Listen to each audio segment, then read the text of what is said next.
Right, greetings everybody, ni hao. I'm Craig Cook and this is the AR live coverage channel, and I'm just bringing you another update on the Xtrail race happening in China at the moment. I'm going to go and look at some of the top teams very shortly, but before we do that I just thought I'd do a quick rundown of the local weather. Last week I was tracking the temperatures in Urumqi, where the teams transported from the other day. Daytime temperatures were sitting in around 25-26 degrees and nighttime was only 14-15. Now I went and had a look at the Lake Canas area, and their daytime highs have only been sitting at about 14-15 degrees, and their overnight lows are 1 and 2. So up in the mountains it's going to be very cold at the moment. So just going to bring you a satellite picture here of the weather currently over China, and here we have the area in question, and you can see this will just move the cloud patterns along, and the weather in the area the other day has moved on and the skies are looking pretty clear, so it's going to be pretty cool clear weather up in the race area for the next few days, I suspect. So hopefully that holds true and this will be good for everybody. Right, now we'll just go to the events racing site and pick up on the race, and here's the race course now with the lead teams coming back down the lake at the moment. It's can get a little bit confusing, I guess, with when they go up and down and teams are crossing over, but one of the key features I want to show you now, one of the technical difficulties I've had this week is the fact that my mouse doesn't show up on the screen, and that's a shame because the cursor is a really good pointer for me to be able to point things out and show you what's happening and such things. But if you bring your mouse or your cursor over one of the teams, it will actually show you what team that is with just a little bit of luck. There we go. So team 23 is Red Bull, and the time here also tells you that their transponder last sent a signal when updated at 6:46 at night. So the team right next to them there, number 24, is Team Xtrail, the Swedish team that just entered into the race quite late. Their transponder went off at 6:45, so 1 minute behind. Now down on the right hand side of the screen you can see that the distance there is 1 kilometre, so they're pretty close to each other, and their transponders are working pretty well at the moment as well, so it's a pretty accurate update on where the teams are. And so the Red Bull team is currently leading, then Xtrail, and then we have Haglof Silver, followed by Team Multisport Phi, and behind that I think is Techno. Oh no, Estonia at the moment, so there you go. And as I say, some of these teams, the New Zealand Adventure team is coming down the lake. They have been up to checkpoint 8, and there's Techno there. So that's sort of your lead 7 teams at the moment. Up at the top of the lake there's a group of teams just making their way up there at the moment, so they'll be turning around and coming back down and heading off on the rest of the course. So that cursor over the teams will show you what teams are where. Now another technical difficulty I've had with the site this week is that I have trouble fitting the whole page on the screen, so I haven't been able to sort that one out yet. And the problem with that is when I bring up the team bar on the right hand side here, instead of taking up a quarter of the screen, it actually takes up half the screen. But one of the features I would like to show you here is that you can click on a team, and let's pick the Black Hills team, which is from Czechoslovakia by the look of it. And what the system will do is actually take you to them and show you where they are on the course. So there they are jumping up and down, and at the moment it looks like they're just behind, could be AMK I think, and Adventure Medical Kits from the States, and also travelling with Next Generation from New Zealand. So they're doing pretty well at the moment, and they're right up there in that second little bunch behind the leaders. So, and I did a time split at the transition. They were about 45 minutes behind the leaders, so they're doing pretty well. If we zoom out, what also happens here is it will show their what we call breadcrumbs, which every 15 minutes when their transponder sends a signal, it actually also leaves a breadcrumb behind. And this can be quite handy later on in the race when we're trying to work out distances between teams, because if we actually put our mouse or cursor on one of those blue dots and click on it, it will tell us what time they went past that position. So in this case, they went past there at 4:42 this afternoon before getting down to the TA. Now if we were to click on the lead team, let's do that. We'll go back to the team list.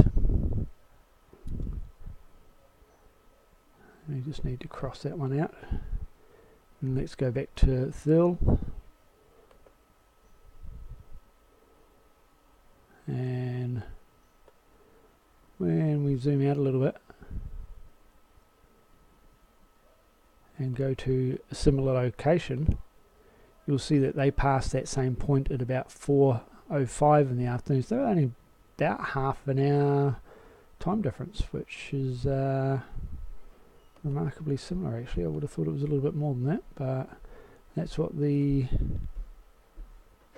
transponders are telling us at the moment. But that's part of the way how to use the system anyway, so have a play around with that. You can have some fun with the breadcrumbs and tracking teams and so forth. So we'll just click that and get rid of that again as well. Also down the side here, this is the leaderboard. Now this leaderboard is actually really good if it comes up, and there we go. It's very up to date, and so you can see the teams that have already been through checkpoint 8 at the top there. So it's got all the checkpoints and such things. And first through there were the Phil team, and then Red Bull, Hugloss Silver. But if you actually look at their times, there was literally 5 seconds between the first two teams, and then the second team was only 5 minutes behind, and at the exact same time was Estonia. So, and Multisport 5 were only 3.5 minutes behind that. So it's very, very close. I mean, a lot of people think when teams have been racing 8 hours that, you know, the race must be just about over. I mean, a good Ironman racer will finish a race in 8 hours. So, but in adventure racing, it's only just begun, and this is really only the first leg. And actually, sorry, no, they're on the second leg, obviously, on the lake at the moment. So it's still very, very early days. So we'll just minimise that, and we'll go back to the course. Alright, there we go. Now, back in the pack, I was having a little look earlier on. There was quite an interesting little tussle going on between the top Australian teams. And I think here we have Coco Samu, which is an interesting team. I'll come back to them in a second. That's Sun City, that's an Australian team. And I think here is Mountain Design, no? I thought 27 was Mountain Designs.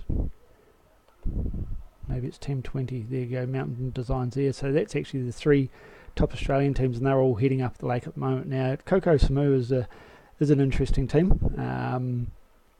I've met Andrea in a couple times before, and she's actually a Kiwi girl, and she comes from my home province of Taranaki. So I'm going to be following her quite closely and keeping an eye on that team. And that's the fun thing with this, is you can just pick a team and follow them and see how they go and how they're performing and so forth. And it doesn't matter if they're winning or losing, but you'll be able to follow them along through the course.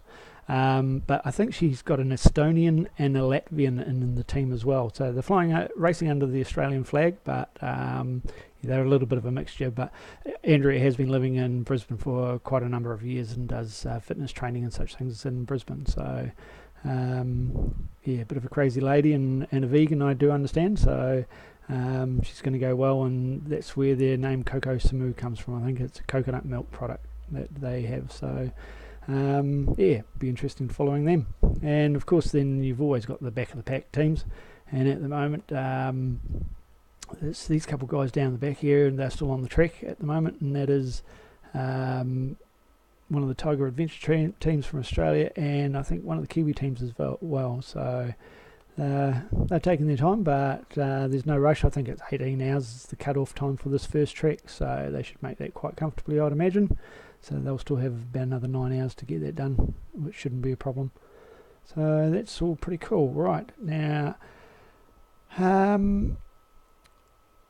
know I wanted to have a closer look. I talked about the second trek on my last post, and an area between checkpoint 11 and 12. Now these teams are going to hit this area in the middle of the night. Now, because they're so close, they probably will be able to see each other and they'll see lights, but they won't they might have different ideas of which is the best way through this area. Now, I'm going to come over to the book stack over here and come down to the satellite image, and I was having a close look at this today, and there's a couple of things I'd like to show you. So when they leave the transition on the satellite, you can actually see the track that they're going to come up on the left hand side there, just above the bush, and this leads into a little piece of I wouldn't call it forest, but a little bit of scrub maybe, and the track starts to peter out just below the checkpoint. Now you can see some tracks heading more off to the southeast direction, and there's another track that carries on to the east. Now the track that carries on to the east looks like it peters out by some buildings just up above the checkpoint, so I guess that's one way of approaching that checkpoint. And then the other is from the west, and there are tracks and trails all over here, but when you actually get the checkpoint, I'll just come right in on it. It looks like it's sort of by some rocks or something or other, but away from there as they leave there's not a lot of tracks. And I'll show you the topo for this as well. It's actually up on a bit of a ridge, that checkpoint, and then it drops down and it follows a ridge, but as it comes down there's not a lot of tracks and trails through here, and there is a faint track you can see by this river crossing. It looks like this is where possibly vehicles or something have come across, and there is a very faint track there.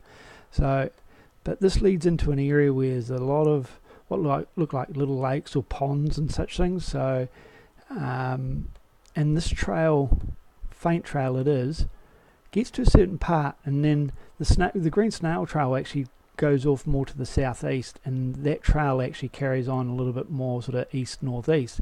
So if a team was to follow that trail for too long, they could start heading off in the wrong direction and then get sort of a little bit confused in valleys, and it's going to be nighttime.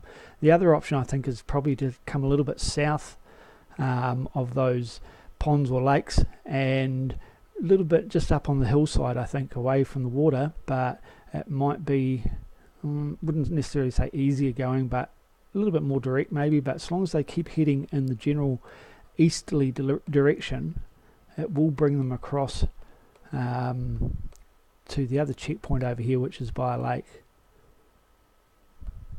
So they've got to try and work through that area, and it's quite a big area. I mean, down here at the moment we're running on only 500 meters scale, but I'll just come out one more click, and that's a kilometre you can see down on the bottom left of the map screen. So across this area I'm estimating it's probably close to 10 k's, might be 8 k's, but it's a large flat basin, and at night time navigating through there is going to be quite interesting. I think this could be quite a critical part of the race, and I'm just going to go to the topo map now so you can sort of see what I mean with the gradients and such things on here.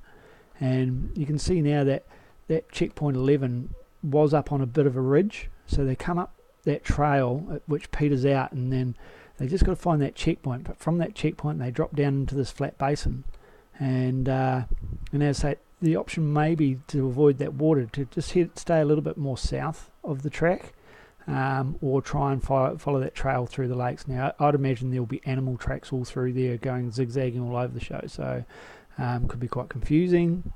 3 o'clock in the morning, 4 o'clock in the morning, when you're starting to get tired and fatigued after a big day, it's going to be interesting. And because if I also zoom out of here just a little bit more, you can really see that this trek, it heads up a valley to start with, comes across that flat basin, and then it heads down a big valley. So I mean, it's not too difficult start and finish, but that piece in the middle, just finding your way across there, getting that checkpoint 12, which is this one here. I'll just bring that up for you by putting the cursor on it and clicking it, and then so that's your checkpoint 12. So getting between 11 and 12 is going to be the key, I think, during the night, and who gets out of there best will be in the best position to push on, because I feel and find generally that once teams get on mountain bikes, they're all going flat out. Now I think the first section of mountain bike is 90 odd kilometres, and they've given an estimate of about 7 hours for that, so they're looking at an average about 14 k's an hour. And I'm just going to zoom back in here, because the mountain bike I had a close look at today is really pretty cool. There's a lot, they come down through some valleys, they then go over some saddles and passes. There's one good climb in here that is about 700 or 800 meters, and then they drop into an area. I'm looking for checkpoint 23, which is obviously now the next one along. In the guidebook, it actually says at checkpoint 23 here, just after, there's some cliffs and very, very steep downhill. So they're saying particularly at night, teams need to be very careful here. So if you see your team slowing down here, don't be surprised. But if they stop there for any length of time, try not to get too concerned. I'm sure they'll be fine. And there is a person up at checkpoint 23 warning teams that that it is quite steep and quite dangerous down through this section. I'm just going to actually zoom in here, and you'll be able to see a little bit of the road, how it zigzags down this hill. So there it is there. So this is obviously quite a steep, cliffy area, and teams will need to be careful through there, but they'll get their warnings, and I'm sure they'll heed those warnings and carry on quite safely. And I think it's just after this section, I'll go back to the topo map, where there's a nice big hill climb. So I think from there it drops down into a river valley.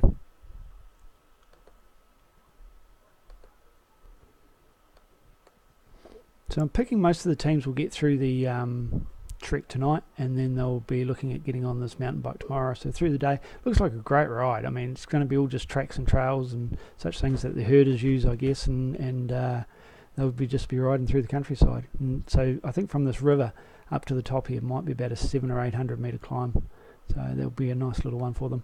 And then they drop into the second part of the biking, which I'll just go back onto the satellite. You can see it. The terrain actually changes from sort of the alpine meadows and the greenery, and it starts getting into quite barren countryside. So we'll cover that a little bit more tomorrow sometime and get into a little bit more detail there. But at the moment, that's about it. We might just go back and have a quick catch up on the teams and see if there's been any dramatic changes in the last 5 minutes, which I'm sure there has been. But we'll just finish off on that. Teams are going very, very fast. So that's just a good overview of the course at the moment, and they're progressing pretty well. It's only really two teams that are sort of quite some distance behind, and the rest seem to be keeping a pretty steady pace. So one thing I did notice, AMK, American Adventure Medical Kits, are a little bit further back than I would have expected, but them and maybe next generation from New Zealand possibly just starting off a little bit more conservatively and not getting caught up in the hype and excitement too much. But it really looks like those lead 4 or 5 teams are just going to go hard out, and I guess it will be who lasts the best and then gets through that technical, tricky navigation through the night, and that will be very interesting. I'm going to go off and get about 5 hours sleep, and we'll be checking in on this shortly. Until next time, take it easy and enjoy your dot watching.